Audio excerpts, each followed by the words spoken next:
To those tuning in, we say hello. This is Hot Mike on the Line. Hot Mike is a show directed to support those in corrections, law enforcement and first responders, and our families. Remember, all the hosts and guests may speak of certain subjects about their line. This show does not represent any department in any way. It is solely our opinion. Warning, this show contains explicit content that may not be suitable for the easily offended, the faint-hearted, the intolerant of bad words, the individuals who are looking to get upset, and the triggered. I'm talking to you, Karen. If you believe that you're about to listen to material that you may find objectionable, offensive, distasteful, or unpleasant, please tune out now. Are you still listening? Hot Mic is real talk, and we are Live. So kick off your boots, grab yourself a drink, and stand by. Stand by. Through it.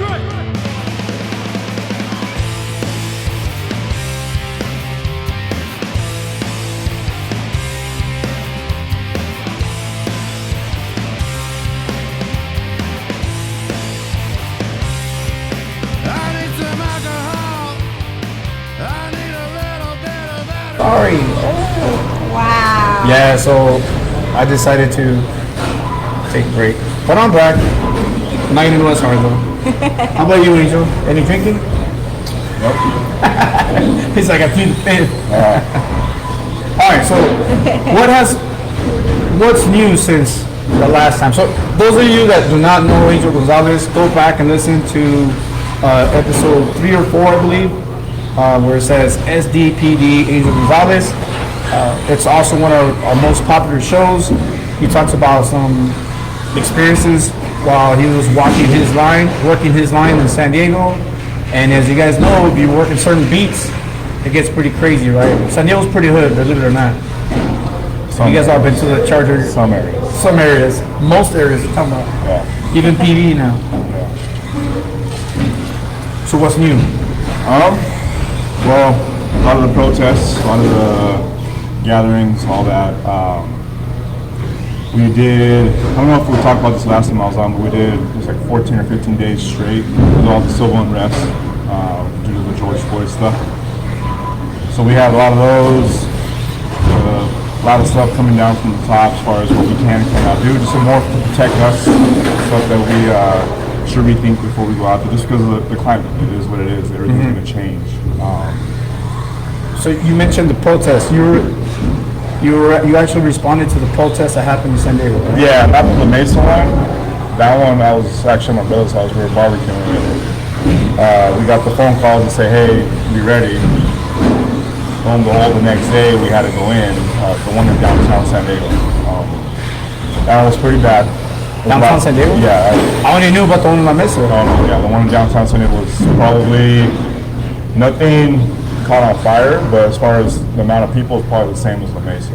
So, Yeah. but it to see that many people that close to you throwing stuff at you, whether it be Molotov cocktails or bottles of piss or whatever it is they want to throw at you, and it's only a line of us, whoever they told us to hold the line, and you see that many people coming towards you, it just fucks you up a little bit. So Put that mic up a little bit. I want everybody to hear these stories because one of the things that we talked about on the previous show when you were on is how the media, how the public just completely make you guys villains. yeah. Makes us as villains, right?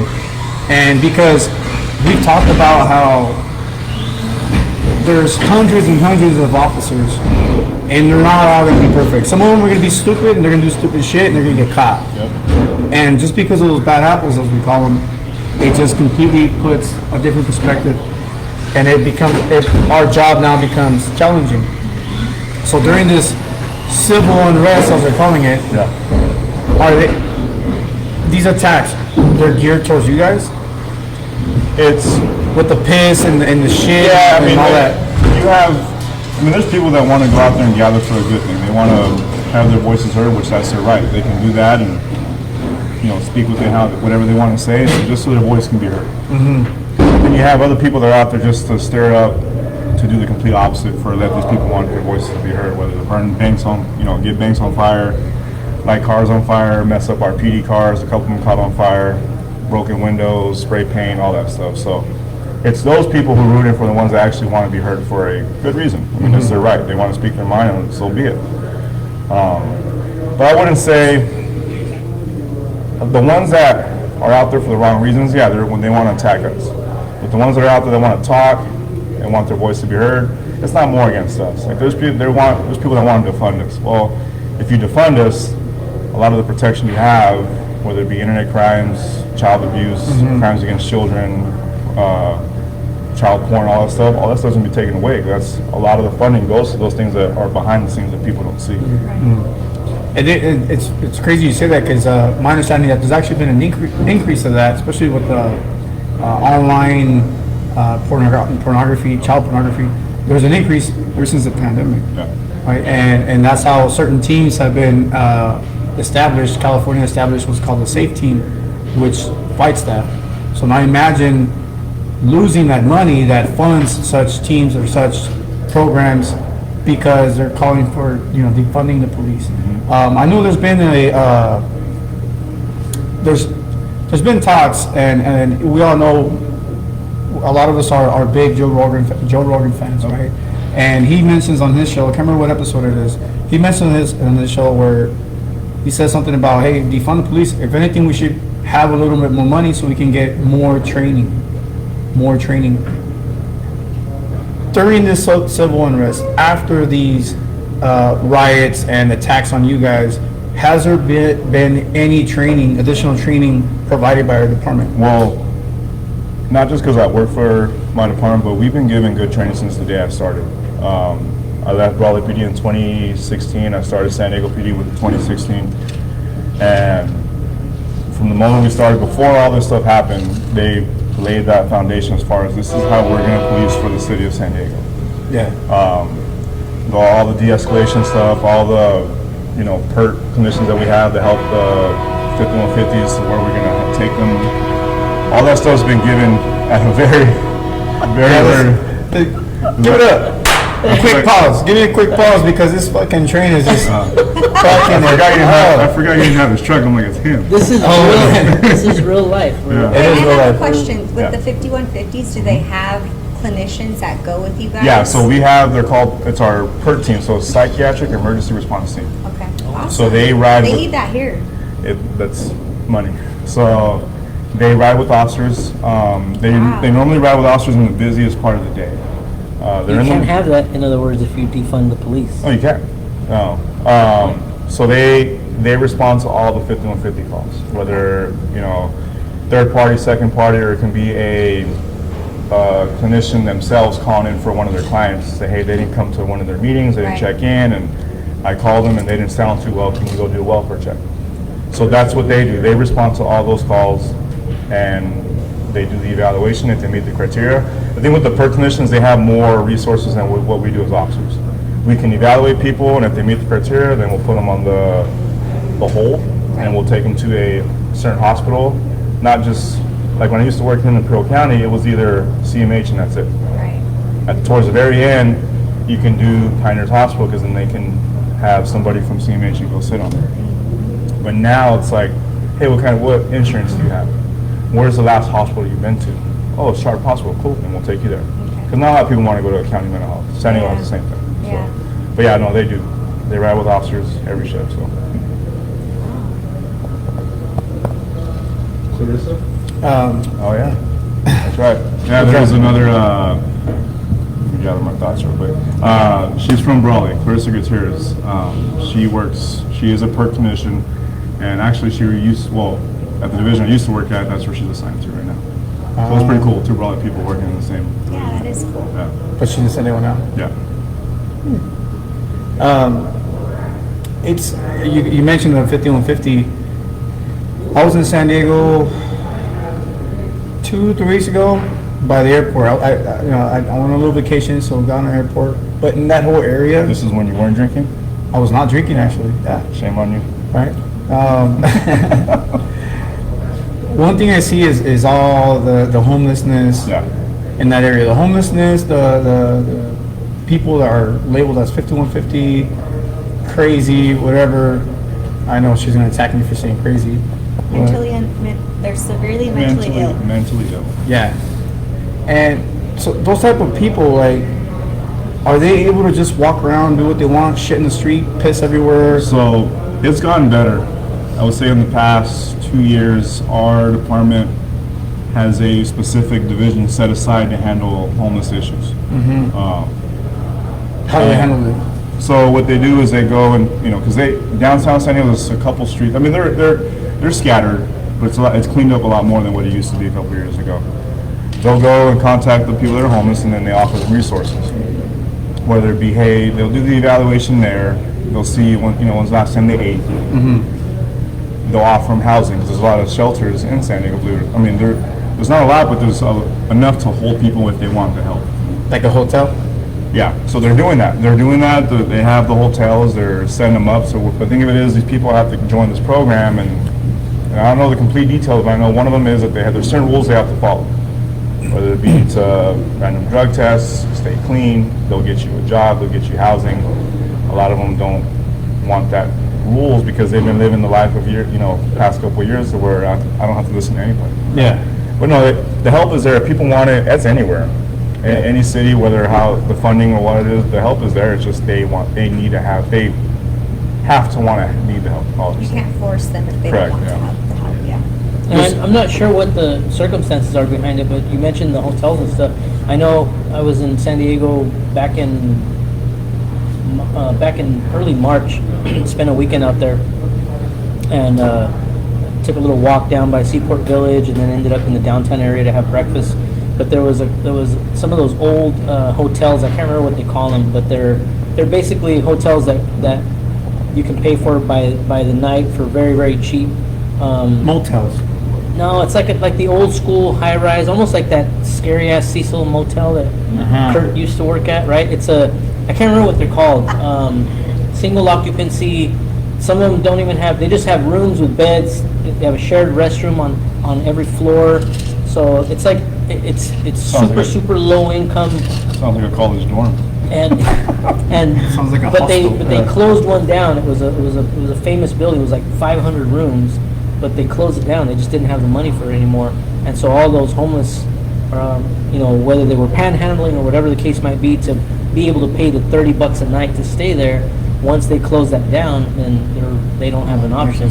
Our department actually set up tents, huge tents. They did something by a parking lot somewhere, right? Is there like a safe? Yeah, they did. What they call a safe? There's a lot of safe. They call it safe places for then people have like the RVs and motorhomes. After a certain hour in the evening, they can go and park. And it's surrounded by the city. But they were setting up these huge tents. They were using the convention center for a while. So they were getting a lot of people off the street, and then it's just relocating as far as, okay, now let's give you this type of assistance to whether we can get you this type of housing, this type of job. But they have to want the help. If they don't want it, they're not going to do it. It's crazy. I think the first time, I didn't know how bad that area was until I saw this documentary on HBO years ago. It's called Heroes or something like that, or Superheroes. And what it's about these people who truly believe they're superheroes, and they dress up and they go at night and they're just supposedly fighting crime. How do they fight crime? They record drug dealers, they have flashlights, and they're kind of weird, but they mean well, Sounds right? like Cop Watch. Yeah, so what caught my eye is that they all got together and they flew to San Diego and to go to the what's that? Comic-Con. And I thought, oh, they're big fans. Of course they're big fans, right? Well, what they did, they didn't actually go to Comic-Con.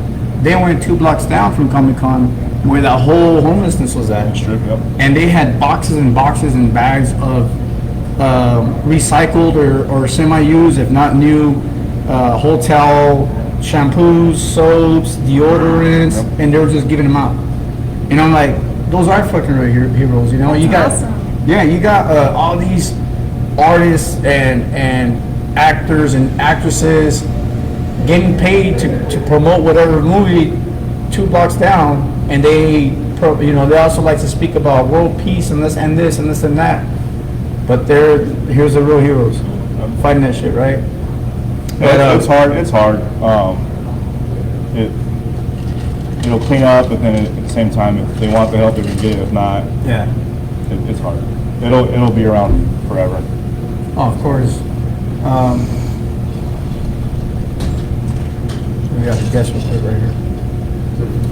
So, what's interesting is that because I hadn't been around on the show. It's been about well over a month since I've been on a show. I took a little spur of the moment trip to North Carolina. All right. You may have heard. What part? Jacksonville, North Carolina, near Camp Lejeune. And we were driving around there, and one of the main things I noticed right away, and I'm curious to see what the difference is between the two states. I mean, aside from the obvious, right? But Jacksonville is about 45 minutes from the beach, so from the coast. So it's, if you compare that to an area here in California, any area that's 45 minutes from the beach is going to be, pretty pricey as far as living, housing costs and whatnot. And there was a lot of parallels, right, being East Coast and West Coast. But one thing that struck me was that there was hardly any homeless at all over there, and I wonder what that is attributed to. There just was nothing. Here you drive, as soon as you get past Salton City and you get to Indio, any overpass or stand of trees on the side, alongside the freeway, there's going to be these little homeless encampments and little shanty towns and stuff like that, and you didn't see any of that over there. Well, it's because the homeless, they like tropical weather. That's where we're at.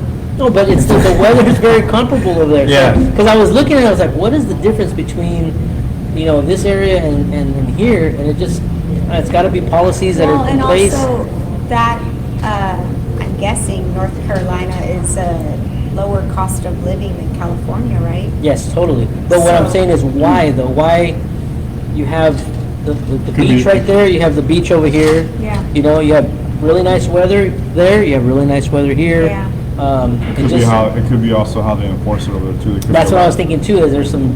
We're strict here, but it could be zero tolerance. Is there some old school shit where they put them on a bus and say, "You need to get up out of here"? Well, now that you're on that subject, 2 years ago, there was an audit team from Hawaii that came over to a couple prisons, and I got a chance to talk to some of these guys and even had dinner with them, right? And they talk about, they're very proud about their island, but they're upset of how they're having a huge increase of homelessness.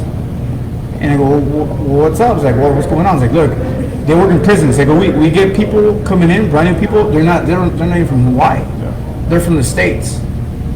So what was happening was, and this is, I never looked it up. This is something that was telling me, the locals was telling me, right, from Hawaii, that what was happening was some of the people from New York that were homeless were getting one-way tickets straight to Hawaii. Wow. It's like, hey, you're homeless or whatever. Here's your fucking one-way ticket. Kick rocks. You're going to Hawaii. Yeah, Kurt says they've been doing that for years. So imagine now they're there. There's a lot of drugs there. The little paisitas that live over there, they fucking know how to make that hielito. So there's a lot of drugs. And Hielitos, like the ice.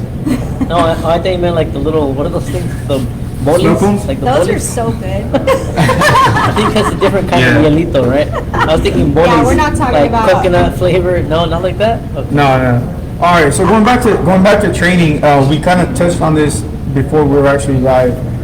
Are you guys taught any sort of de-escalation techniques? Oh yeah, no,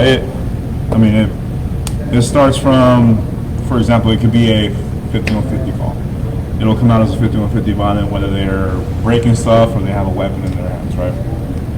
We show up, we're not gonna immediately just go straight into the house. We're not gonna cause a extreme issue to happen right away when we can slow it down. I know we talked about this last time I was here. Slowing down and coming with a tactical advantage or a plan. So with them, whether they have a gun or a knife, if no one's inside the house, we're not going to force the issue. We'll do some call outs. We'll make sure we get a clinician there on scene. They can start talking to the individual on the phone if present. If they don't have one, then we'll hopefully get one in there for them. That way we can slow it down. Because if the whole thing with de-escalation is you want to de-escalate the one thing that we don't want to happen, especially in today's climate, is a shooting, right? So we want to bring it down instead of going in hot. A lot of calls that we get, they happen so fast, it can be a curveball. Everything will happen so fast, you don't have time to think. But with the de-escalating that we get with our department, we learn how to slow everything down so you don't create an issue that doesn't need to happen so soon. So when we get there, we'll talk to them, we'll slow down, ask them to come out. If they don't want to come out, it's really going to be that we'll be there for a couple hours and talking to them. If they do come out, prior to all this stuff, we'll have a plan. If they're going to come out and if they have a weapon in their hand, we have a plan set up. You know, if they start charging us, we're going to be from a little bit safer distance than what we normally would be on a call, and we have less than lethal options, whether it be a beanbag, pepper ball, tasers, the 40 millimeter rounds of huge rubber bullets. We'll use those and a canine. So we'll come up with that plan. If they come out with the weapon and start charging towards us, we're going to do A through Z before we have to be left with the last resort. Most of the time, a lot of them will go without harm. We don't have to use the beanbag. We don't have to use any pepper ball. We don't have to use any of that. But there are the ones that just don't go with the program. So that's when we use the beanbag. I don't know if you guys have been hit with a beanbag, but it hurts. You know, once it gets you, it's not. You're not getting shot. You're just getting shot with a pepper. That's all it is. It's a beanbag. It hits, and then most of the people, they'll give up. But if that doesn't work, and all the other options don't work, and that's hopefully if there's a dog there present for our department, then they'll send the dog on the fight. But yeah, we can't just. With us, we're not just going to go in there, guns blazing, kick doors in, just start. Oh, you have a knife? Let's go ahead and shoot you. It doesn't. Those days are long gone. So. I'm gonna. Okay, go ahead. We might be saying the same thing here because you keep saying like, oh, if this person has a knife, this person has a knife. You have to give me an example because there's so many different. Yeah, there's one that's very popular right now though, and that's that teenager, the girl, where she apparently she calls the cops. Cops arrive. She starts fighting, and then turns around and starts trying to stab or stabs this other girl. Right. The officer responds by using deadly force. So I won't. Obviously, I'm not going to give my opinion on that, but the thing of it is, what people need to realize is that how fast things can escalate. You know, we don't have. If somebody comes out charging us, we don't. I mean, at the time, you don't know. Hold on, stop. How old are you? Oh, you're 15. Okay, let me. Continue with your attack. Okay, pause. Yeah. Let's figure this out. Yeah. It doesn't work like that. That's why I tell people. I was like having a conversation with a family member today on the phone. Like, go on a ride along. If you go on a ride along and you see firsthand what it's like and to see how people talk to us, then you'll kind of get the feel as far as okay, you know what? The news says this, but I got to see it firsthand. Even when I was doing my internship hours in Sentinel State Prison when I was going to college, I got to walk around and all that stuff, and I'm like, that's why I asked you, what was the ratio from CO to inmates? That to me was ridiculous. But yeah, so people. It's less now. It used to be 100-1. Now it's like 80-1. Yeah, okay, 20. It's not that 20 bad. The inmates. odds are slowly shifting in Oh our my God, favor. that sounds horrible. Don't Yeah. tell me that. I'd rather not know. But people need to realize that stuff happens fast. Watching the different videos that are provided to us on social media from that incident, that happened fast. I mean, I can't, again, I won't give my opinion, but it's just, you know. The bottom line is that people, they judge that, most people are not familiar with a department's use of force policy, and, you know, they all vary, you know, from department to department, but I'd be willing to bet that the majority of them are very similar, especially when it comes to deadly force. Yeah. And what people don't understand is you cannot, like you said, you know, just to kind of echo what you're saying, you cannot base your opinion watching a video. You have the ability to pause it and be like, oh look, right there he could have done something different. Right. And oh look, right here he could have done oh, how come he didn't say this? call that Oh, Monday she morning was quarterback. she was only a teenager. She's the one that called the cop. You don't have time to think of those things. That cop rolled up, gets out of the car, and she comes barreling out of the house with a knife in her hand. And that was the other thing too. They didn't show, as always, the entire video. Of course. She comes full sprint out of the building, out of the house, and knocks down one girl, and then turns and starts going to stab the second girl, which at that time he gave at least 2 or 3 commands to stop and drop the weapon. She didn't, and he used, deadly force. And I mean, you have to judge that officer based on what he knew at the time. He knew somebody called because there was going to be a fight. He shows up. Turns out that the victim turned into the aggressor, but he doesn't have time to figure out who's who. Like you said, hey, hold on a second before you stab that girl. How old are you? By the way, were you the one that called? Yeah. You don't have time to do that. And that's the thing. Like some of these videos, if you look at the people in the video without knowing age or nothing, you're already thinking like that's an adult. It don't matter that they say, oh, this person was a 13-year-old, 14-year-old, 15-year-old, 16-year-old, 17-year-old. Some people go through puberty a lot faster than a lot of people, and they look old as fuck. I'm sorry, that's what it is. They look very mature, and they look old as fuck. Especially women, they mature a lot faster than men, right? So you're not gonna know. Oh, that's a 16-year-old girl. She was a tall girl. If I remember the video correctly, she was a very tall girl. Immediately you think, oh, she's older. So. Were you gonna say something, Dr. K? I lost my train of thought. But just with all the physiological changes that go on in the body, I give you guys so much like props for being able to do these things, because we're not taught how to respond to high stress situations like a normal person who doesn't have this kind of training.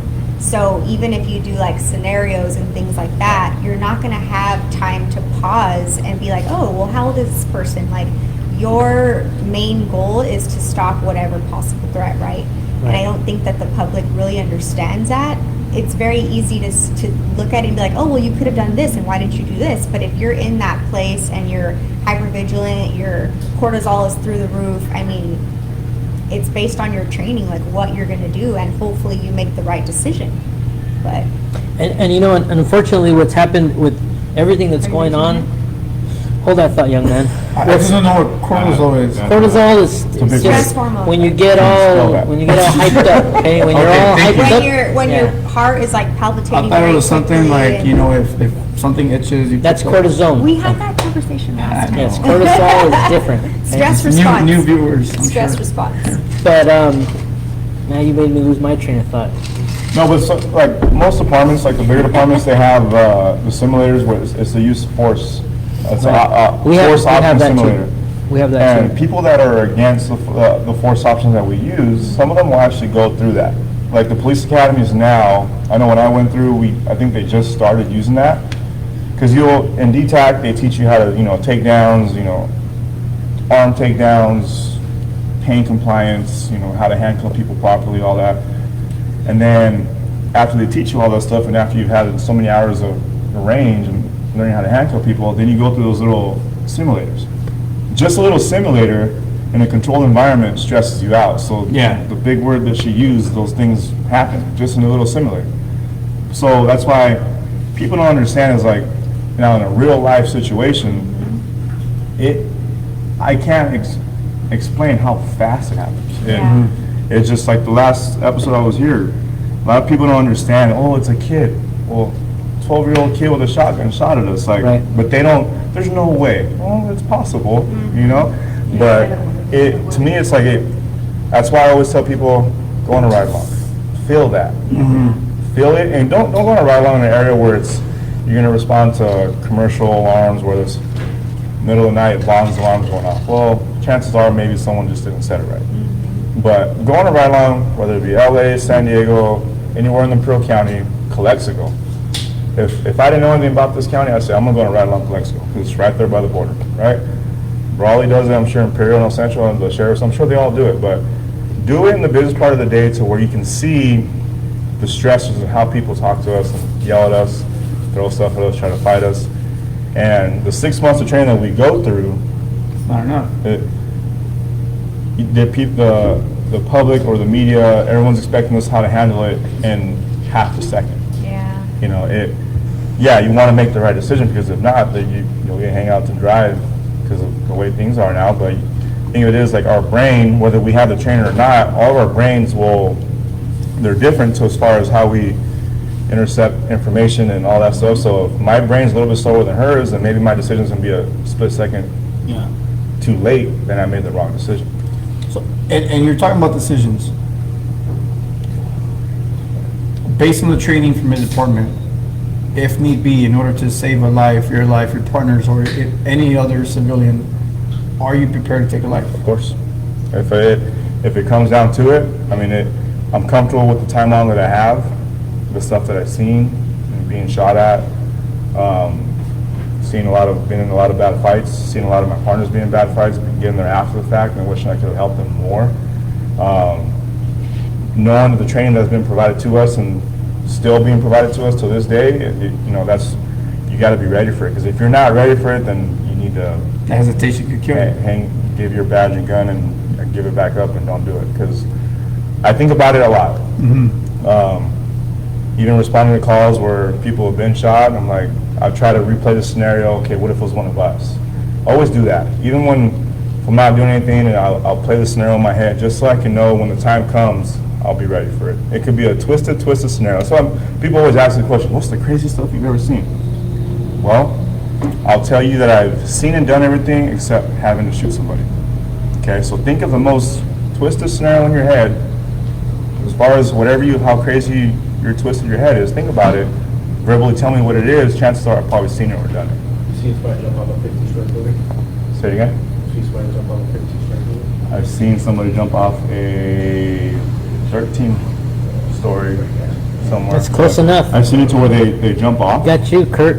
Shut up. They jump off, and as soon as they hit the ground, I've seen the body just jump off like from the ground and then boom and then explode. So, sorry, not Like the movie. 16. Everything's different from the movie, man. That's the thing. Like a lot of people, especially some people are listening to the show. When we talk about these situations, how we train and whatnot, a lot of people mentally already thinking, "This is what I would do. This is how I would have done it." Oh, you should have shot the hand of where the knife was at. Yeah. You should have shot the knife out of their hand. Shoot the leg. Why are you shooting the kill? And that's where people to stop the threat. It's, again, go on a ride along and go to a shooting range, because our department's not going to take you shooting. That's not going to happen. Any department, the liability to it, the training is people can get hurt. There's a shooting range, or I don't know if they still have it right here, but Still there? Yeah.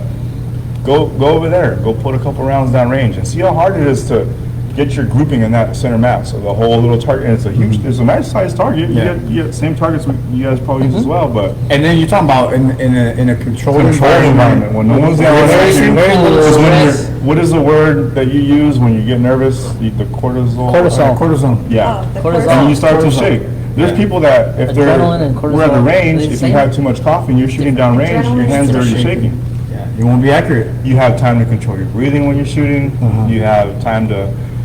Okay. Yeah, it's like when you know what you're doing, your anxiety is going to be very low. And when you're in unexpected situations where you have no idea what is going to happen in your environment, your anxiety is through the roof. That's So then you have to make, there's a saying, you train how you fight. Yep. yeah, like then you have to make these very difficult decisions during high anxiety states. Yeah. And Yeah, people don't take that into account. You know? For the amount of training we go, like with us, we can go to the range a couple times a month. We have qualification shoots every so often, and then we have qualification shoots that are for score that we have to pass to stay on patrol. Knowing where your gun's at, how your holster, however you have it set up, you know, how far it is from your hip, the release button, whatever it is, all that should be second nature. Yeah. There's a lot of times when you fight somebody, 9 times out of 10 they're going to go down to the ground. So a lot of these guys think it's just like the moves. Oh, we're just going to throw hands. I'm a cop. I'm going to start throwing hands. A lot of these guys out in the street, they just want to throw hands too. But for me, it's like you're going to fight. If we get that close, we're going down to the ground. And then knowing how to protect yourself as far as on your gun sight. You don't want nobody grabbing your gun. But a lot of people don't understand is that how fast that stuff happens. I've been hit in the face. I've been hit in the jaw because of how fast it happens. Just like, and it wakes you up. Luckily, those punches I've been hit and didn't knock me out because what could have happened? That's scary. You know what I mean? So if someone's willing to throw a haymaker and knock you out, what's to say they're not going to reach for your gun? After the 6-month training, like what are the ongoing trainings after? So we have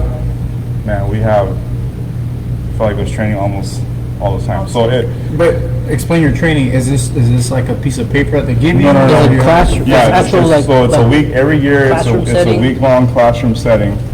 Excuse me, week-long classroom setting to where they're going over new case laws, refreshers, use of force stuff, what we, like, for example, the carotid restraint, we can't use it no more. The what? The carotid restraint. Oh, okay.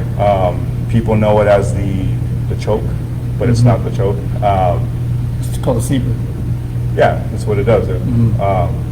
Lets you sleep forever. Very effective tool. However, it was taken away from us because I get it from the outside looking in and how people perceive it to be. It looks bad, but it's a good tool that was very effective on people that I've used it on a guy who was 6'6", 250 pounds.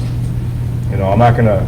It doesn't make sense as in the macho and mean, let's go ahead and throw hands. Well, it doesn't work like that. Like you can't do that in a street fight. It's not essentially it's not a street fight. Nuts, bro. So yeah, I'd be just socking huevos. People abused it. it was abused. Yeah, yeah, it was abused and Abuse it, you lose we it. lost it. But we get those trainings as far as and during those week-long trainings, it's the whole de-escalation stuff. They go over that again. But every call that we go to, whether there's a weapon involved or someone that's of high risk that we need to take into custody, de-escalation is already happening. Because we slow things down, whether we create an arrest team, all right? You're gonna be my lethal, all right? You point your gun at that gentleman right there. If he has the weapon, we'll draw a line in the sand, we'll create the box around him. If he happens to run to the left where there's a playground and there's kids present, we'll address it with a beanbag, possibly some dog. If he runs away from us where there's housing and jumps the fence where there's other people, we're going to address it with the same things that we have. Same thing to the left or towards us. You got to create that little box. Yeah. And when I say little box, that's our line in the sand as far as, okay, if he stays where he or she stays where they're at right now, we're not going to force the issue. We'll stay here all night and talk to you. But we need to safely come up with a way to take you into custody so no one else gets hurt, or us. So the whole part of de-escalating is they see the dog, right? They see somebody with a beanbag. They see somebody with a pepper ball. Obviously, there's an officer with their gun pointed at them because if deadly force is needed at the very last second, then they need to use it. All that stuff to them, whether they call it an intimidation factor or, you know what, I see these guys are pretty serious, I'm gonna go ahead and give up. So that's when they give the commands to go ahead and turn around, place your hands behind your back, drop the weapon, take a couple steps to your right or left away from the weapon, get on your knees, put your hands on your back or above your head, and take them into custody. But de-escalation, you can word it, it's a web effect of things we can use. Whether it be the verbal judo, talking to somebody, a lot of these guys, to go back to the 5150s, prior military, maybe the PTSD is really, really bad. So a lot of times I ask the guy, hey, what branch were you in? They'll give me the branch they're in, right? Sometimes a lot of the guys I talk to, they think that I was in the military. So for me having to lie to them to build that rapport, I'm gonna lie. Yep. You know, they think that I was in the military, cool, yeah. If they start asking me questions about what my job was, and I'm screwed at that point. But We usually teach our guys not to lie. yeah, but if it builds just rapport depends on and the does that, situation, yeah. or a lot of guys that are former gangsters, but they're all drugged up. If I need to talk in a slang language towards them or Spanglish, because my Spanish is not great, he'll be able to personally tell you. If I need to talk to them as far as like how I used to talk to my friends growing up, and if that builds a rapport with them to build that type of bond, then that's a form of de-escalation, Yeah. right? Because you'll have all these guns pointed at them, they're like, hey, take that gun away. Well, we can't. But I'll talk to you, just look at me while we're talking. Don't worry about them, just listen to what I have to say. And it goes from verbal to the very, very extreme. So you can ask. And I have a question for Dr. K. I also have a question too, really quick, before I forget. I Go too for it. have questions. I hope you don't get in trouble for this. I'm gonna Uh-oh. try to. Oh, he's fired. Do they can't discuss? afford that right now. Do they discuss the possibility of post-traumatic stress? Do they talk about how you guys can take care of your mental health? Do they talk For about officers or for officers? So let me piggyback off that question. Okay. because this was something that I had earlier. So I want to piggyback off this because I didn't want to lose my train of thought. Like when a train went by, an actual fucking train went by earlier, and we all lost our train of thought, right? So I legit thought it was my brother. So we talked about, you said, you know, everybody, most cops, you tell them, are you ready to take a life to save a life? And your answer, which is exactly what I knew it was going to be, was absolutely yes, right? So, like what she said, are you mentally prepared? What has the department done for you in terms of aftercare when something like that happens? So, I've been in a handful Relevant? of yeah. To, Very yes? relevant. Okay. I've been in a handful of incidents, whether, I don't know if I talked about this the first episode, but it was Were you on YouTube and you choked somebody out? no, not that one. I'm kidding, I'm kidding, he didn't. It wasn't a choke. I'm kidding. But there was a YouTube video. I'll show you later. It was so for your question, I'll give a real life example a scenario that happened, not a scenario, incident that happened. It was a two and a half year old little girl. She fell from a 4-story window straight down into a clay pottery, right? We get there and the dad just hands her to me. And at that time I was like, okay, sure, I'll take it. And I'm holding her, literally holding her like this, and I feel just the rush of cold and all that stuff going down here inside my vest and my shirt. It was a cold night, so I was like, there's no point for me to sweat. And I happened to look a little bit, and I see, just with our uniforms, looked a lot darker than what they are as far as black, and my badge being covered with just blood. And so the little girl was moaning, and she was moving, and I could hear, you know how when you crack your neck or your fingers, and you hear all that, but just constant cracking, and never stopped. Oh my goodness. So my thing was like, this little girl broke a lot of bones in her body, so I'm holding her real tight. We called for medics. The mom and dad, they're hysterical as any parent would. Called for medics, and at that point they were delayed because it was a busy night. So I looked at my partner, I was like, we need to go. But I'm not gonna I don't know anything about the body as far as bones and stuff, but we need to go. It's about time we're getting in the load. I sat in the car, and then the medics showed my sergeant and said, hey, stop. They came. So I told them what happened and what I've been hearing. They said, okay, just stay put. I had to lay down on the gurney with her, and then they drove us all the way to Rady's. And at that point, when we got to Rady's, they took over. So because at the time my son was barely, not even a year old, maybe a year old. Because your squad mates and your supervisors, you tell them like, hey, I have a kid, everyone, you build that bond. So because of that, once everything was done, they said, hey, go home. And at this time, it was like, I don't know, 1:30, 2 o'clock in the morning. I was like, I get what you guys are trying to do, but if I go home, I'm going to be twiddling my thumbs because my kid's going to be asleep. I get that you want me to go home and spend time with my family. There's no need for me to be here, but if you want me to be around people because of what time it is, it's probably best that I be around you guys, right? So the rest of the night, after respectfully arguing, going back and forth with my supervisor, I ended up just riding with him for the rest of the night. I was done pushing black and white for that night. So because of that incident and how tragic it is, not even us having to do something to somebody, it's more of what we had to experience. Right. Then we have, for our department, it's we can go see I always say it wrong, not psychologist or psychologist. Psychologist or psychiatrist? Psychologist, probably? I call them a shrink. I hate to use that word. But Psychologist? yeah, it's called Focus. So it's free to us. It's free to our immediate family and children. And so they provide that to you.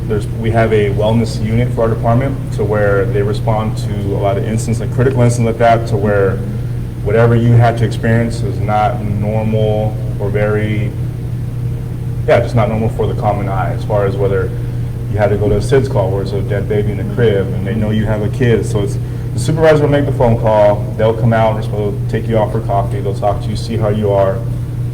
They'll give you a couple of days off to cool off, and then they'll make sure you're good to go back to work. But those resources are there for us, whether it be if you're just involved in the shooting, a crash where there's a family that was burned alive inside the car, they want to make sure you're good to go. So that's one thing they do. That's one thing they do is that they want to make sure that you're okay. Because the old school mentality of being a cop or in corrections, tough it up, you'll be fine. Yeah. Whatever, that's part of the job, right? But now times are different. The tides turn as far as like, look, you don't need to be macho. Just if you have some issues going on at home, let us know. I had some personal issues going on a couple years ago, and I told my supervisor, and every day, you good? Yeah. They don't care about sides. They don't care about who's at fault. They just want to make sure you're good, because if you're not good upstairs, you're going out there to have to enforce laws and save lives and all that stuff. If you're not good, you can make that wrong decision because you're not good up here. Right. They tell you if whether you're tired or you had a bad fight with somebody, go home.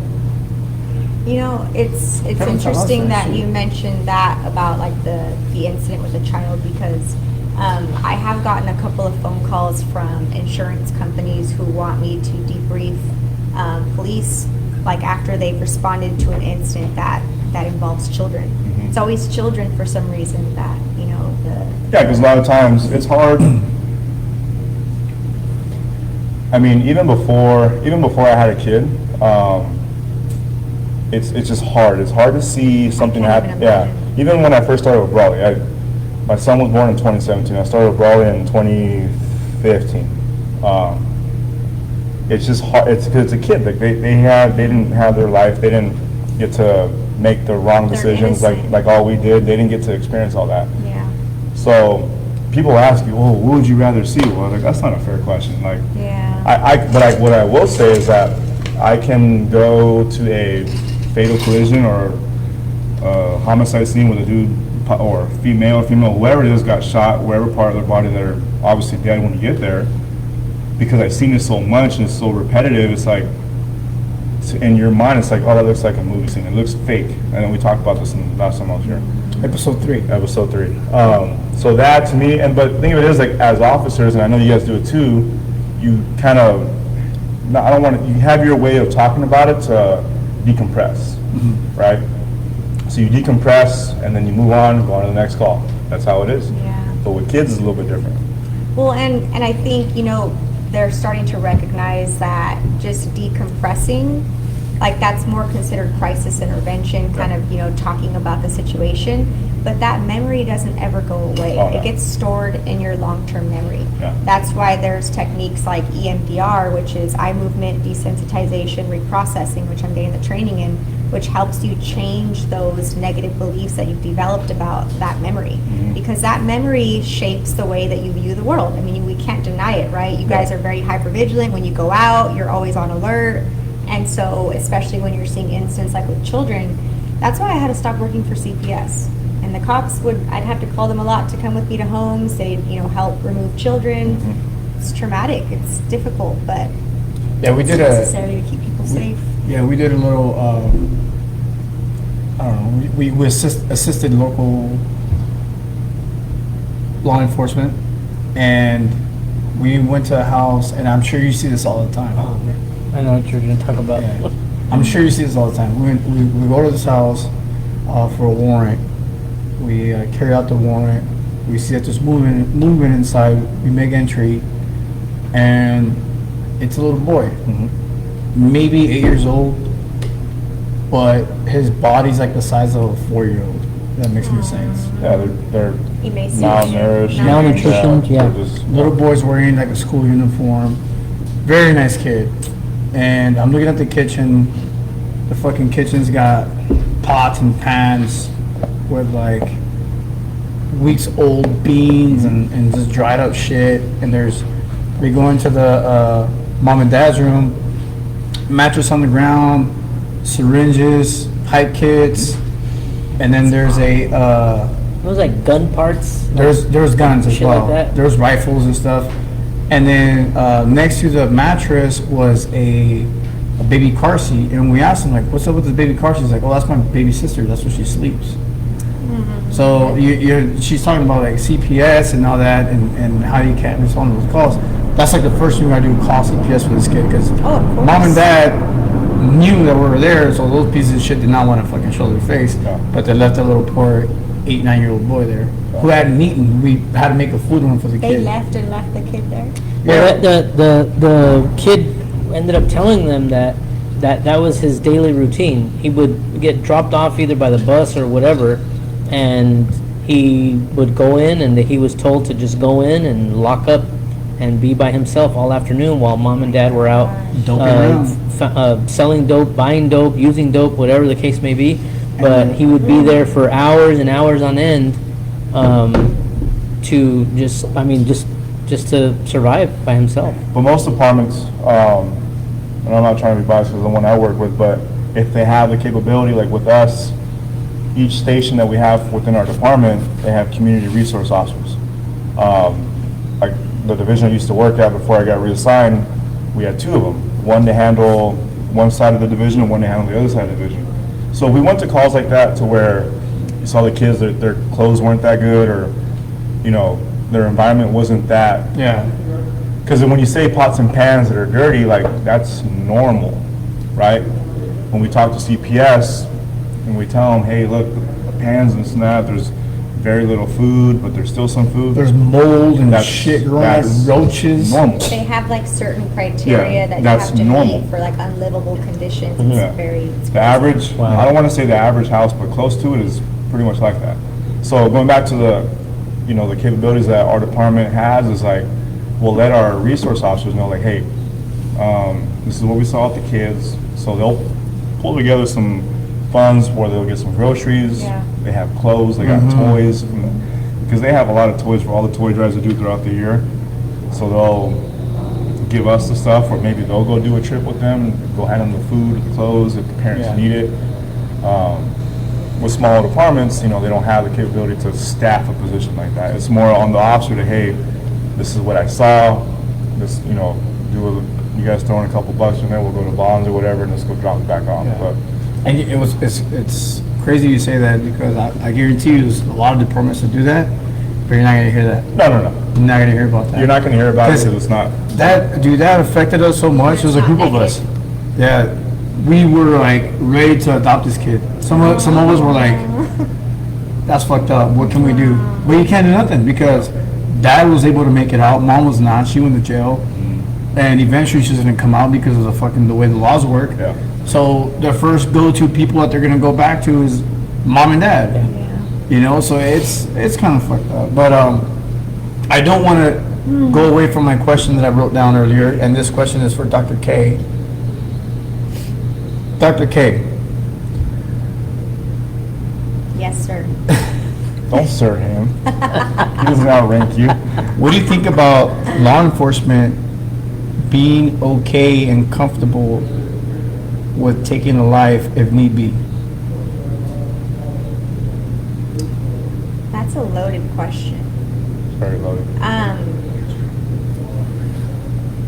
mean, I definitely have mixed feelings about it, but I feel like it's necessary, you know, like this is what you guys do, and if it's gonna help keep the public safe, and I mean, there are bad people in the world and people that want to harm others, and this is what you guys are trained to do, and it's sad that it has to come to that. And I mean, I like that there's a lot of, you know, de-escalation things that are available, but there are scenarios where that's just not an option, and you have to do what you have to do to keep people around you safe, to keep yourself safe. Yeah. What It's is a it that's little- hard? What is it that's hard to deal with? We should not be comfortable with taking another life. Is I think what she's more thinking is more like it, because it's not normal. It's Right. yeah, it's not like when. I mean, if you're talking when- about Well, military, if you're well, talking about and that's military what I'm people, saying, Yeah, right? like- Military is trained for that. But then right? when I say it But- like that, I hear myself being like, you know, like the Night Stalker, like he just was cool I with guess killing it's people. just, You know, it's uncomfortable. I don't want to be like the that. reason why it's That's uncomfortable is because of the aftermath of it. The people that often have to do things like this, if they say that they're not affected, I'm a little concerned, because again, Okay, we're exactly. not That's the wired difference to right do there. things like that. So when those things happen, you know, my fiance is law enforcement. You guys are all law enforcement. If he ever had to do that, if you guys ever had to do that, like, I'm gonna be sad because I'm gonna fear that there's gonna be consequences to that, meaning you're gonna have these mental health symptoms like PTSD, things like that, flashbacks. And No, we'll be there. We're gonna have a beer. He's gonna be over it. and I feel like anybody who, you know, is not a sociopath is going to struggle a bit after having to make decisions like that. So that's where the discomfort comes in. But again, if it's necessary, it's necessary. That's why we have professions like this. And I don't really know exactly how to feel. Hopefully that answers the question, but yes. The reason I ask is you're, you know, the way I see it, I know your fiance is in law enforcement. You've dealt with law enforcement personnel because of your practice, but as far as the four of us here, you're still kind of an outsider looking in. Right. Which is a lot of our listeners. You know, a lot of listeners are probably like thinking the way I said earlier, and I'll take it to the extreme. Just shoot their hand, just shoot their leg to stop them, you know, whatever. But we're not trained for that. You know, we're trained, we shoot to stop the threat, and if it means to put two in the body and one in the head to stop the threat, and that's what it is. I'm gonna bust that Mozambique on them, and that's it. You know, Mozambique. Took it back to Africa. Yeah. Wow. So I'll explain that later. So let me ask the three. Well, any of you can answer, but if you're completely honest with me, with yourselves, with the viewers, do you think that if you had to make that decision, that there would be any ramifications, or that you would feel any, that you might experience any difficulties in terms of like your mental health, your behavior? Yeah, because you're gonna automatically think, did I do the right thing? You're gonna start to second guess yourself. You're gonna start to replay the scenario in your head.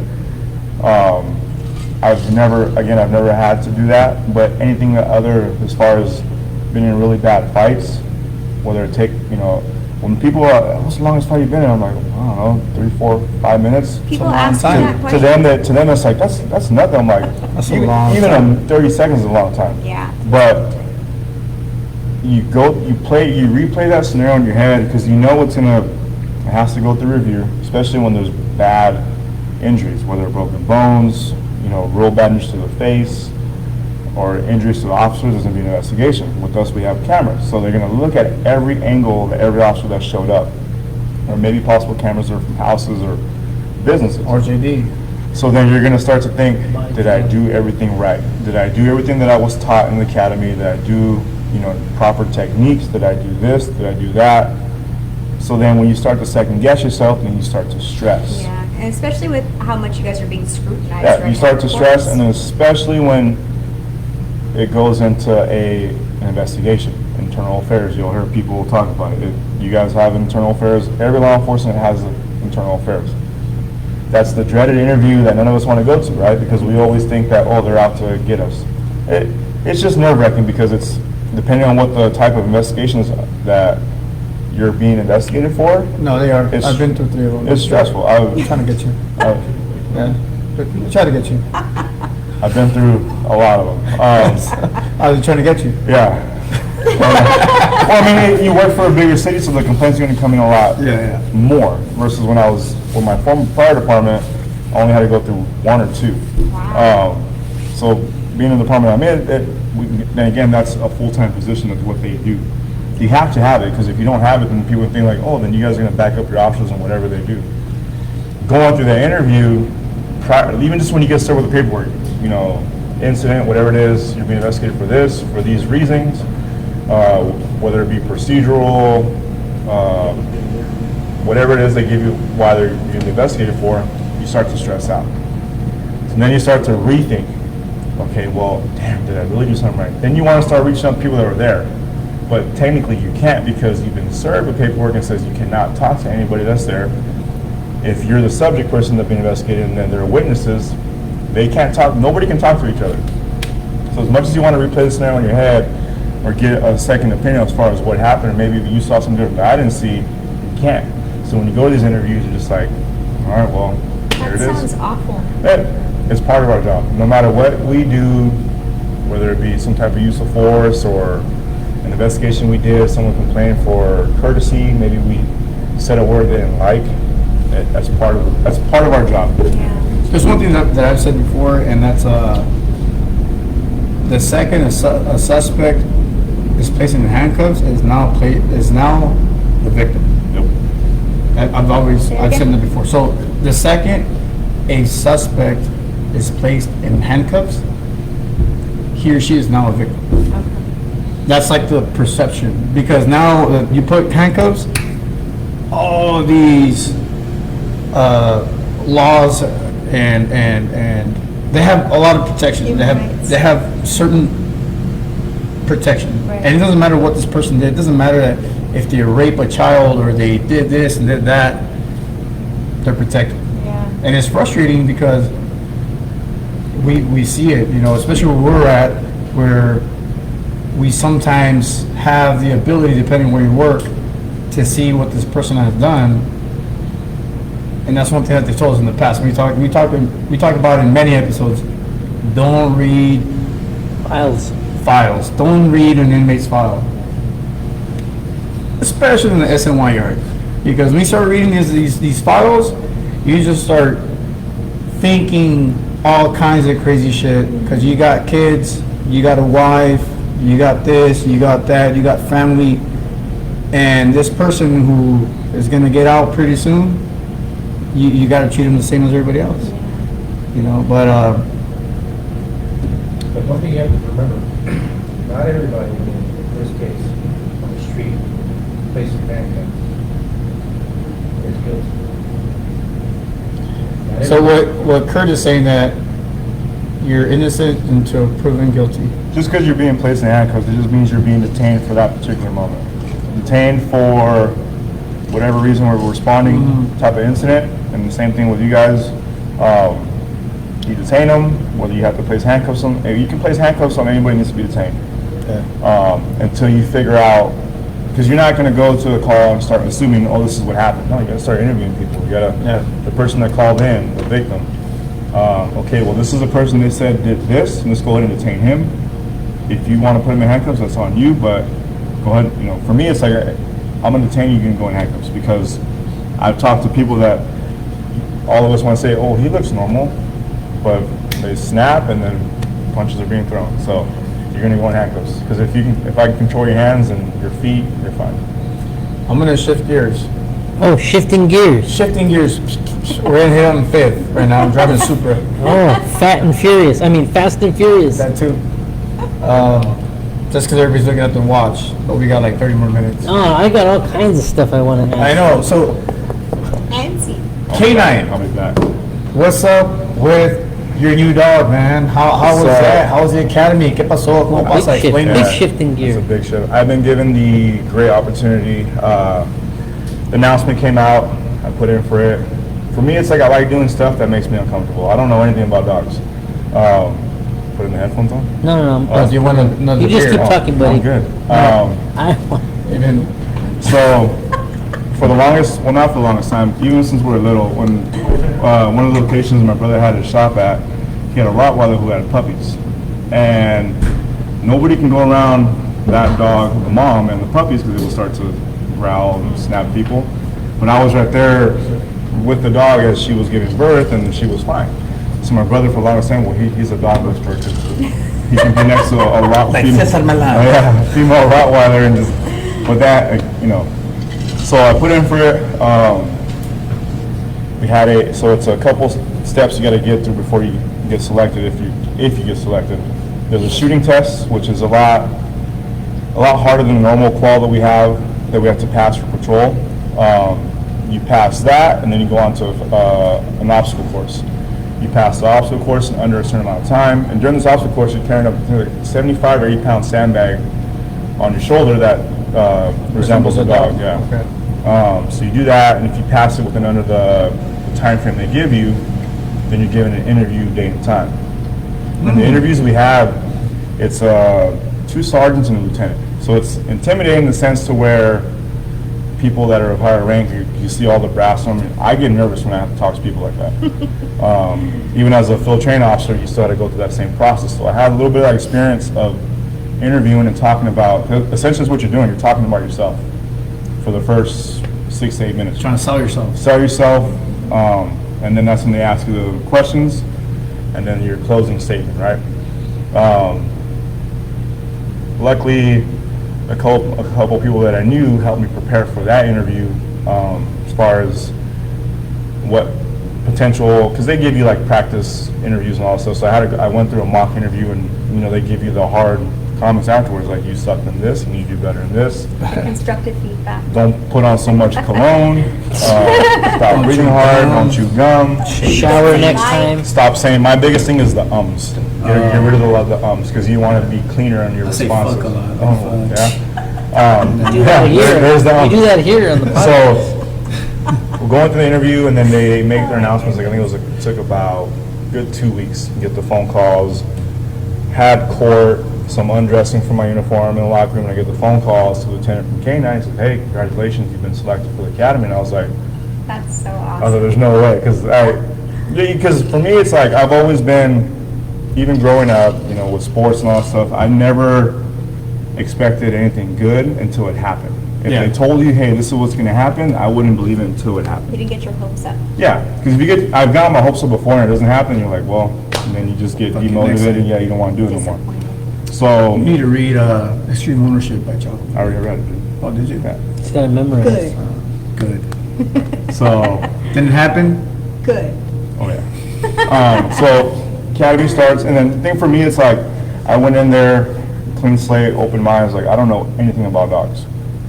I don't know how to teach dogs. I don't know how to teach dogs how to sit. I don't know how to teach dogs to give them the command to bark or this and that. You didn't have a dog growing up?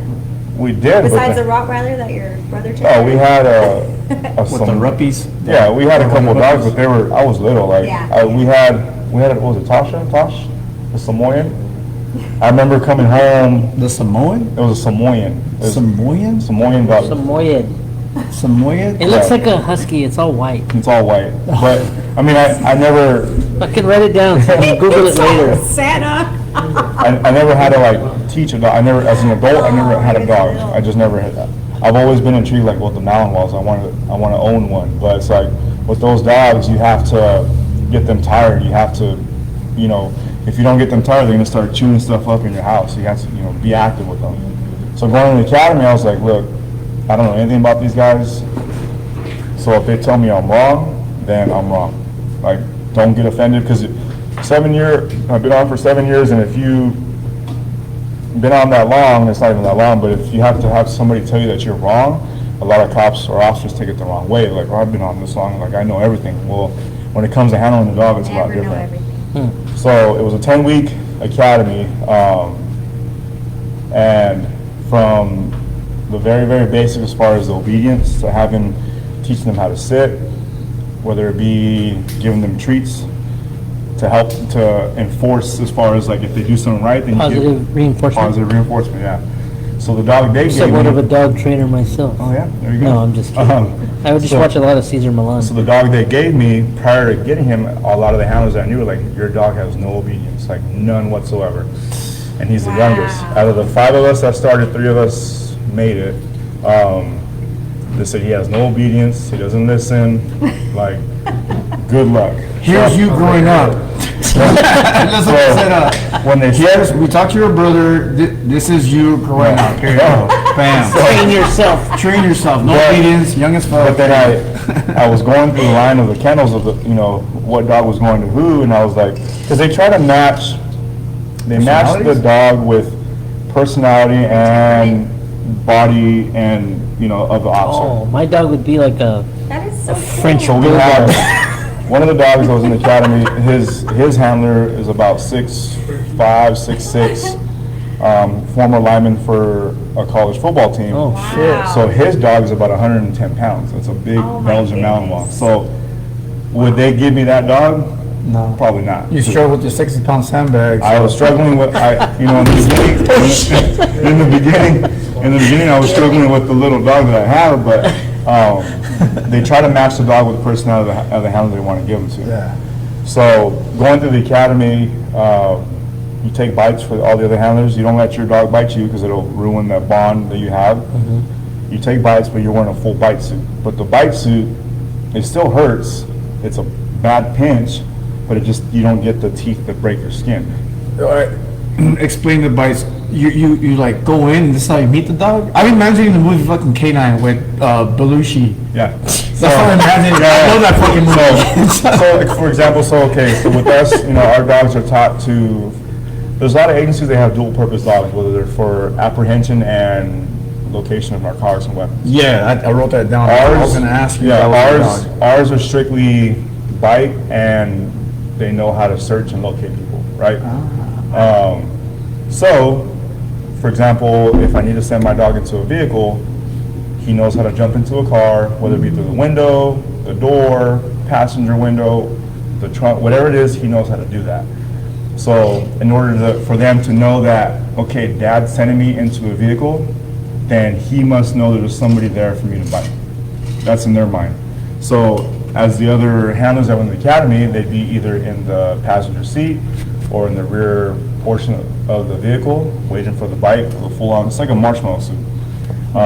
Because you want that dog to know, okay, if I give him the car command, Dad knows that there's somebody in the car, he wouldn't send me in here for no reason. It's just that positive reinforcement for them that they know what they're doing is right. Now, taking the bites on the suits, again, going back, it's, in the beginning, I was scared. I was scared of shit. I was like, this is, a couple times I'm like, I don't know if I want to do this, because I was literally scared. I'm like, this is not normal. People who want to take bites, you guys are crazy. But I kept telling myself, do this or go back to patrol and deal with that and take reports that I don't want to do. I'm getting paid to train with this awesome dog. Just suck it up and figure it out. Yeah. So there'd be nights I go home and icy hot patches, ice, because I have a bunch of calluses in the back of my arms now, because a lot of dogs are trained to go for the arms. So whether you give them a bicep or a tricep, some dogs like to go for the legs or the butt. That's a different type of feeling where or if they get the inner thigh, that's a little bit more. But the suits, all the suit does is it just prevents the teeth from breaking the skin, getting to your skin. So you still feel the pressure. Yeah, because some of the dogs, they'll go and bite and they'll get their front teeth, right? But that's not what they want. They want a full mouth. So you'll feel the front teeth pinch, and then you'll feel the full mouth, and then they start shaking, and you're doing all this with your shoulder. A lot of times I felt like my shoulder was gonna come out of place. There's a video I sent to my family. Till the end of the academy. They so you can feel what it almost feels like to get a real bite. It was a piece of fire hose. Wow. Wrapped around my arm. So that's the closest pain you're gonna get to a real life bite, just minus the teeth tearing up your arm. And that was the worst pain I've ever experienced in my life. They're telling you, stop making noises. I'm like, it hurts so bad. It's sometimes I tell myself, what are you doing? But I like the change. Yeah. So, but yeah, no, we go through it's a 10-week program, long. What's your partner's name? Targus. Targus. Targus. That means something. Does that mean something? He's a Dutch Mal. I'll talk to you about that after. Okay. Everybody's Googling it already. Yeah, so he's a Dutch Mal. So there's Dutch Shepherds, and then there's Belgian Malinois. He's a hybrid of both. Wow. He does a Dutch oven in the car. Yeah. He's about 1.5 years old. He's the youngest dog in our unit. Very lovable dog. He just wanted a buddy. He just wanted a friend. Yeah. That's cool, man. So when I keep saying, when people ask me, I say they're like, your dog is soft. Whenever you hear a handler or other handlers talk about dogs, well, that's a soft dog. Well, it doesn't mean that dog is not going to do what he's trained to do. My dog's going to go do what he has to do, whether it be search a building, search a crawl space, or an attic. He's going to do it, and I'll reward him at the end because he knows that Dad wouldn't make him do something that's not good for him. So with him being so young, no obedience in the very beginning, they told me, you're going to have the hardest time here because your dog don't know shit. Like, he doesn't. And it legit, like, I got to see the other guys, because their dogs were 2.5, almost 3 years old. Their dogs were sitting, they were laying down, they were following, they were heeling without the leash, and here I am, like, struggling, like, giving them the correction to hit. Yeah. So that's one thing the trainers kept reinforcing, like, you're doing fine, it's okay. This was expected, it's gonna happen. It is what it is, this is what you're given. But I kept telling myself, I'm glad I have him and not that one. 'Cause- But you said soft dog. That means So, like, so in a sense, soft to where we have rules and regulations how we need to handle our dogs around other people, right? Like if you come over to my house, have a beer, I can't let you pet my dog, okay. right? Or I can't take him to the beach. I can't take him to the dog park. I can't go on a walk with him. You couldn't bring him in the hot mic, so Yeah, I'll show you pictures of him. You can't take them for a walk? Only because of, I trust him enough to where if I wanted you guys, if you were calm, like he would sense, okay, you know what, Dad, these are Dad's friends. And if you're not giving off that fear, because they smell that, Yeah. if you're fine, he's not going to do anything. But it's other dogs, or like if a loose dog came at him, and I'm going on a walk, but I have full control of him, but he happens to maul that dog and kill him, then I'm going to get kicked off the unit. Yeah. So it's more of a CYA. You have to be able to. They're So not. that's what you mean by soft dog. He needs to be. He needs He's to gonna build up, be yeah. He's- sheltered a little bit before he can be He exposed needs to to be those. proven in the sense to Okay. where he needs build up. So a lot of the training we do, you know, how, like in high school, people are holding you back. Like, no, don't, leave him alone. Like, and you feel like, oh man, they're holding me back. Like, there must be somebody important. leave me alone. So with my dog, when we do a lot of trainings where it's a non-bite scenario, or it is a bite and I take him off the bite, I'll hold him by the chest and I'll just like pump him up. Like you got him, buddy, you got him. And the way we talk to these dogs, when they tell you, gate up, like bring the voice inflection. Talk like Mickey Mouse, like, oh, you're the good boy, like, you're the good boy, oh, that's a good boy, buddy, like, oh, yeah, oh, that's a good boy.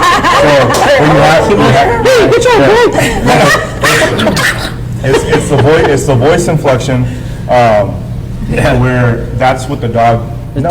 His dog's texting him right now. Yeah. Shit. So if I'm not giving him that voice inflection, I'm giving him like a hard no or a sit, and he correlates. Yeah. Well, when Dad's pissed off him, he talks to me with this tone, but when he's happy, he hears this tone. Yeah. So It's crazy you say that because like the canines are at work, they're drug dogs. They don't fucking bite nothing. They said that like, yeah, you gotta speak with the high pitched voice and this and that. And I tried it, and this motherfucker got a red rocket. So my issue was too high. My voice. Yeah. So You guys are too inappropriate. yeah. Oh, lipstick, chapstick, Well, lipstick. it's the same thing That's a common- with your children when they're little and you're disciplining, right? When they do something good, you use a higher pitch. When you're upset, you're more stern and firm, so they know that you're angry. You got right? any kids? No. You don't? No. No. When my kid does something good, I just go, When they're babies. good job, buddy, and When give him a they're- sticker. When they're baby babies. But yeah, so we went through that. We went through that I'm program. not even going to talk anymore. I'll say I'm done. And there's certain, for us, you know, there's certain scenarios we have to pass. And if you don't pass it, you get another try to, it's a remit. If you don't pass that remit, then you get kicked out. So you have to pass those scenarios, and the dogs have to pass certain tests. I'm pretty sure it's mandated through the state for post, be able to have a dog out in the street as a police service dog. So once we passed that, then 10 weeks later, we're given the glass and go to work now. When did you graduate? Well, we finished 2 weeks ago, but because of scheduling and all that stuff, we haven't had our ceremony yet, so but we're out there working already. I got my invite too, by the way, but I understand the covert stuff is. Yeah. But one thing I will say, because I know we're coming out, on time, but it's different in the sense to where, when they say multitasking, because you're a seasoned correctional officer, and you're like, oh, I can handle this, right? But when you think you're seasoned, but now you got to handle this active little rocket Land shark. next to your leg, everything just goes out the window because now you're thinking, I just want to control him. I don't want him to bite nobody, so you're holding on, but you're like literally choking him out. They're like, look what you're doing, and the dog passes out because you choke him out. Oh my goodness. It's hard, but it's also fun. We've been the past 2 weeks already. I've been out on the street already with him, like getting him out. And I'll show you guys pictures of him. But the first thing people say, oh my God, your dog is so cute. I'm like, he's a damn police dog. Stop saying that. He's a good looking dog. Like our graduation photo, he just looks, I'll show you, he looks so proud. Handsome dog. Yeah, I think we posted it. But I think we did put Yeah. that. Still be cute and be a badass. What's wrong with that? Yeah, but I get that all the time. Yeah. Miles. I get that all the the time. thing is, like, don't demasculate him. That's the thing. Yeah. It's a Oh, He talks to him like Mickey Mouse. But like I said, I'm still very early on to it, and I know, I mean, with our department, we can work the life of the dog, and you can still stay in that unit until you retire. You stay there until you want to leave, or if they force you out. But so you can potentially work up to 2-3 dogs before you retire or want to move on. So yeah, the bond you're gonna have with the dog. Like, I'll be in my backyard and drinking a beer next to the bonfire pit and have some cut up hot dogs. And so he goes out and does his thing. He comes back. That's where they teach the dogs to come back. Like, every time you come back to dad, guess what you get? A hot dog. So that or piece of chicken or I have Ariel trained like that. Eddie. So, but no, it's a good spot. Good spot to be in. Good spot. How long have you been a police officer now? 7 years already. 7 years, Yeah. and that's actually right on the button. There's what they call, I don't know if you guys have heard of it, but this is the 7-year itch. Usually at that 7-year mark of a career, you hit a point where you're just like, do I still want to do this? And so it's good that you got that. For me, it was 7-year mark was when I promoted to sergeant, and that opened up, just completely new doors. And then 7 years after that, I became part of another specialized unit, and again, that just reinvigorated my career. So I'm glad to see that you're, because honestly, dude, a year ago when we were all talking, I think it was 2020, we were all down. I was coming off probably one of the worst times in my life, and everybody was down pandemic-wise, and you were just kind of like, so it's nice, dude. It's nice to see a year later that you have reinvigorated your love for law enforcement, and you got this dog, and that's freaking awesome, bro. Yeah, I'm very happy for you. You do the right thing. Stuff will be, because a lot of people feel like in our profession, oh well, there's no way I'm going to get it because they want to help other people out, right?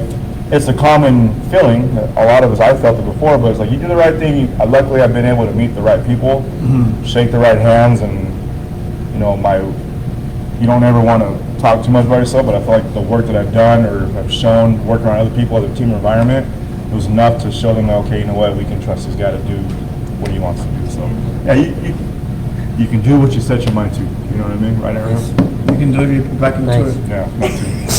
That's who said that? Einstein? Ice If you Cube. do it, put your back into it. Oh, Ice Cube. Ice Cube. I was close. Yeah. All right, we've been like on over an hour and a half now. Any final thoughts? Danny? I think you just, I had all kinds of stuff, I man. think but that was this your is just final thoughts right there. no. We just, so many things that were going through my head. I wanted to talk about the effect of the current political climate on decision making by police. Because she talked about making split second decisions, Yeah, we didn't and talk and about how that. messed up it is. I'm gonna try to encapsulate everything real quick. How it's unfortunate that due to public pressure and public opinion and all those things, there's actually officers that are probably, I'm going to go as far as say there's officers who are dying on the street because they are second guessing themselves because they are concerned with how they're going to be judged after the fact, and that's sad. So to those of you out there working, whatever your line is, trust your training. Don't worry about that shit after the fact. Trust in your training. Shoot center mass. Stop the threat. Go home to your family. That's pretty much it on that point. And then again, congratulations on your assignment, bro. Very, very happy for you. And then also one last final thought.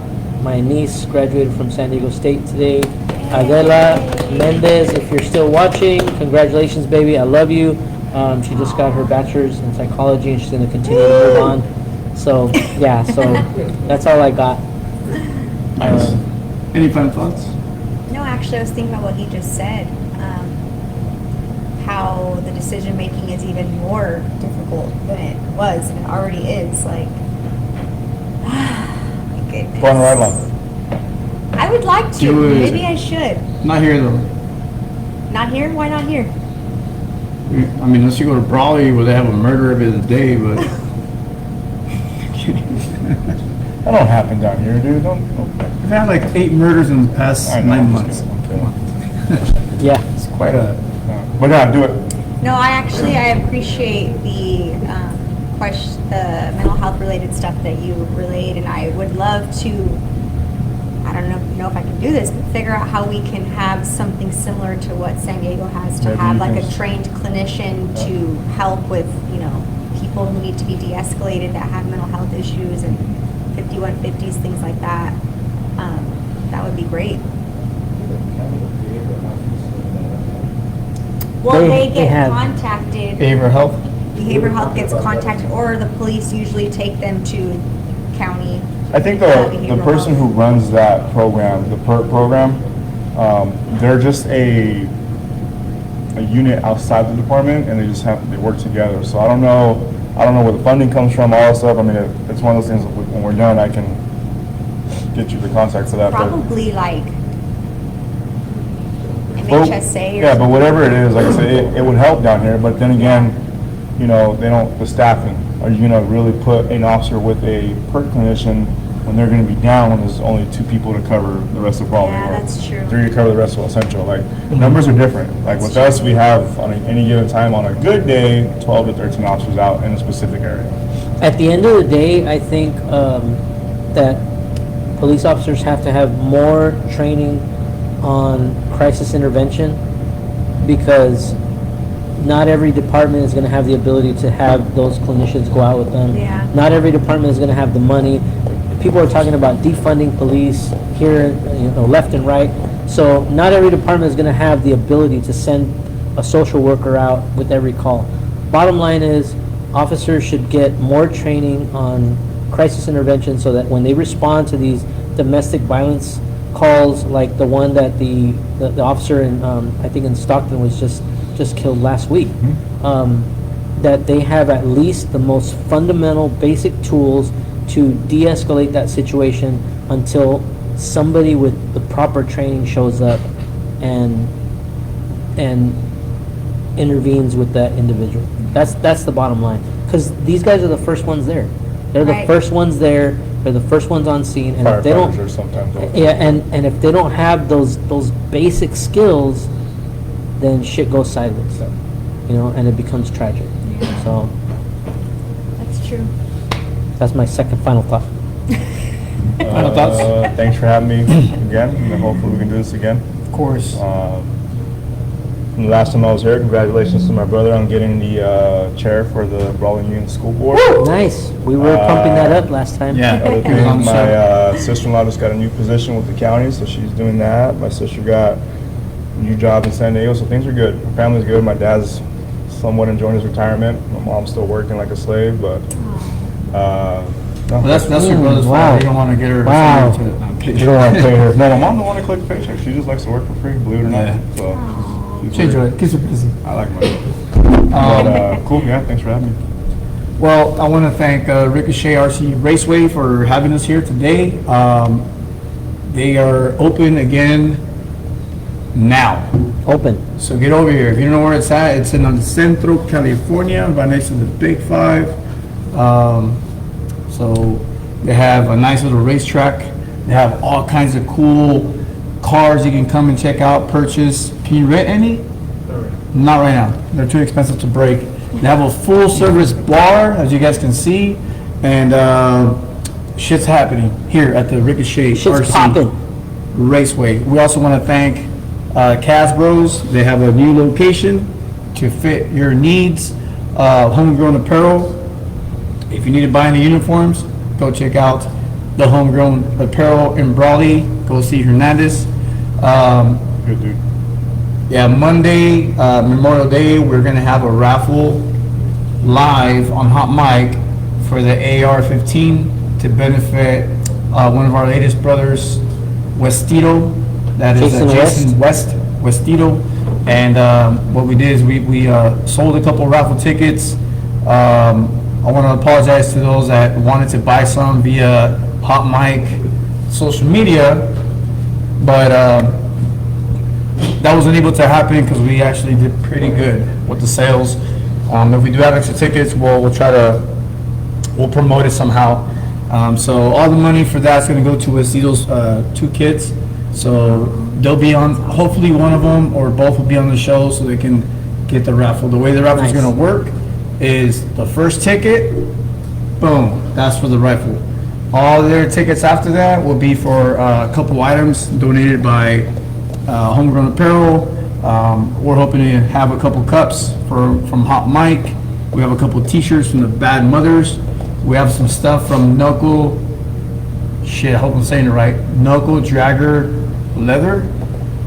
I don't know. Fuck, I hope I'm saying it right. If not, I correct it. I'm yeah, sorry, we'll bro. fix it later. Yeah, we'll fix it later. He contacted us via Instagram, and he's got all kinds of cool leather wallets with CDCR emblems and also little hand sanitizer dispenser holders. It's fucking cool, man. He's got a lot of cool shit. So special shout out to Delayed Relief Staff Assistant. Come check out, make sure you check out Dr. K's page Instagram. on Instagram where she puts up a lot of free mental health shit. And I'm talking like shit, I mean like cool, Content. yeah, content. Hey, yeah, I would have. Thanks. I was trying to Are search they for a like different 2-minute word. snippets, or is it like? They're Nah, they're TikTok links. TikToks, Alright, TikTok. cool. Then They're our very attention span fast. kind Yeah, of. they're I TikTok handle links. that, Yeah, you'll be fine. You'll be fine. It's There's quick. not a lot of reading. She Yeah. A lot of colors. she's a lot of pointing. A lot of Lots of colors. What it is, My Therapy Tribe. My Therapy Tribe Yeah. on Instagram.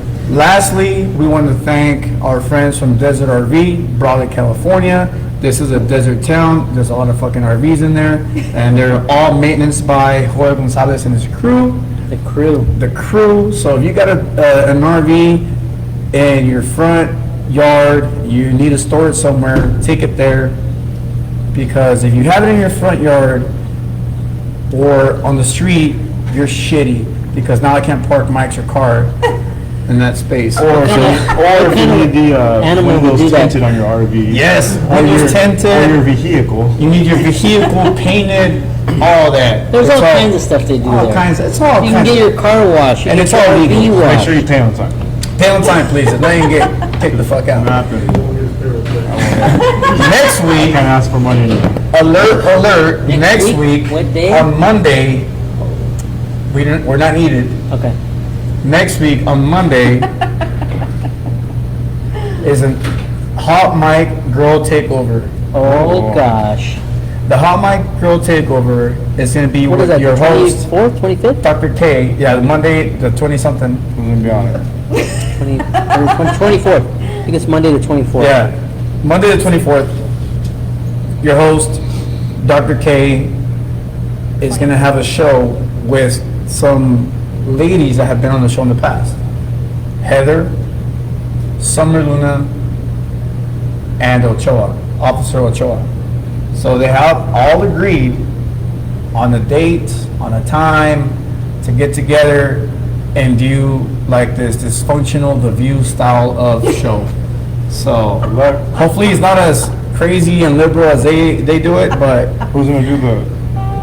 oh no, Kurt's Kurt's gonna do it. He's gonna put on his Whoopi Goldberg wig. No. Whoopee. Yeah, no men are allowed in that room. Oh damn! Who's gonna set up all the stuff? They You are. guys will have to come before and do it for us. You know who's gonna set it up? And I'm then glad you we'll be asked. You know who's gonna set it up? Christina. Oh, Casillas from Christina DMA from Real DMA Estate. Real Estate, where all your real estate dreams come true. 760-996-7070. Right now is a seller's market. There's a lot of people out there that need to sell their homes because they haven't paid in a few months. And right now is the time to sell. Sell. Time to sell. If you want to buy too. It's time to sell your It's a house. seller's market. Sell your house and buy Dogecoin. If you're gonna buy or sell, make sure you buy from Christina Casillas at Where? DMA Real Estate. Where all your real estate dreams come true. That is the end of. That's the end of the show. Thank you very much. That's it. There's a challenge by Kurt. If Dr. K wants to think about the question you asked her a little bit in depth, she has to post it on Spy Therapy Tribe if they're interested in finding a thought-out answer to your question. Not the on-the-spot Like answer? you want me to make a video about But it? yeah, just. Okay, not so on the spot Kurt answer, but- is saying Yeah, that. she needs to be able to answer Yeah. stuff on the spot, Just so man. people like we do. hear, so You're people allowed can to give hear. a doctor homework, bro. Yeah. She's done. She's done. She's got I her just want to shit. give other people homework. Ask a IBC dropout like us or something. I don't drop That's out. right, she's gonna prescribe, dropped out. she's gonna prescribe you some shut the hell More up. money than those kids. I'm I like, want out to here. college. My parents paid for it, but I want to college. Well, in the words of Forrest Gump, I gotta pee. Alright, I'm We were talking about Ariel's shirt. Those are horrible. Do it or not? That's it, it's out. It's challenge. What? It's over.